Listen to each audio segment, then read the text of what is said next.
আমরা 14 বছর আছি, আমরা এখন 14 বছর আছি, আপনি মাত্র 2 বছর আবু, 2 বছর শিশু। আপনি যখন 14 বছর হবেন তখন আপনি এই পার্টি ছেড়ে চলে যাবেন, বুঝছেন? আপনারা সীমা আগে ঠিক করুন, আপনারা আগে নিজের মধ্যে ঠিক করুন। আমরা 14 বছর আছি, আপনি যখন 14 বছর যাবেন আপনাকে খুঁজে পাওয়া যাবে না, বুঝছেন? আমরা ভারতের প্রধানমন্ত্রী নরেন্দ্র ভাই মোদীকে বিশ্বাস করি। নরেন্দ্র ভাই মোদী একমাত্র জনজাতি কল্যাণের সমস্যা সমাধান করতে পারবে। এই আপনারা সিপিএম নেতারা কোনোদিনের সমস্যা সমাধান করতে পারবেন না, এই 3 জন বিধায়করা কোনোদিনের সমস্যা সমাধান করতে পারবেন না।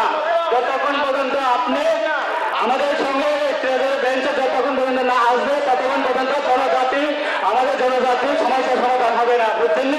আপনার ম্যাপটা আগে ঠিক করুন, আপনার এরিয়াটা ঠিক করুন।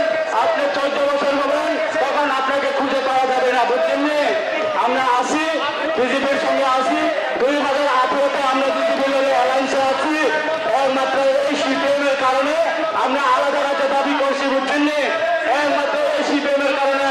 কিন্তু আপনারা আজকে এই সিপিএম কে মদত দিয়ে বিজেপি আয়ত্তের থেকে রুখা যাবে না ত্রিপুরা রাজ্যের মধ্যে। আগামী দিনে আপনারা বিদায় হবেন, জনগণ আপনাকে বিচার করবেন, জনগণ আপনার সঙ্গে আপনাকে নিষেধ করবেন ততক্ষণ পর্যন্ত আপনারা যত করবেন, বুঝছেন? আপনারা সঙ্গে থাকবে না জনগণ, আপনারা সঙ্গে থাকবে না জনগণ।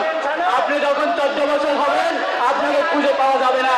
আমরা 14 বছর আছি, এনসি দেববর্মার নেতৃত্বে, আমাদের রাজ্যের মাননীয় মুখ্যমন্ত্রী প্রফেসর ডক্টর মানিক সাহার মহোদয়ের নেতৃত্বে আমরা কোনোদিনে এই সিপিএম এর বোল্ড রাজনীতির কারণে আজকে আলাদা রাজ্যে দাবি উঠেছি।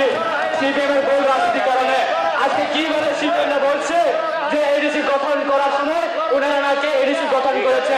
আমরা কোনোদিন স্বীকার করবো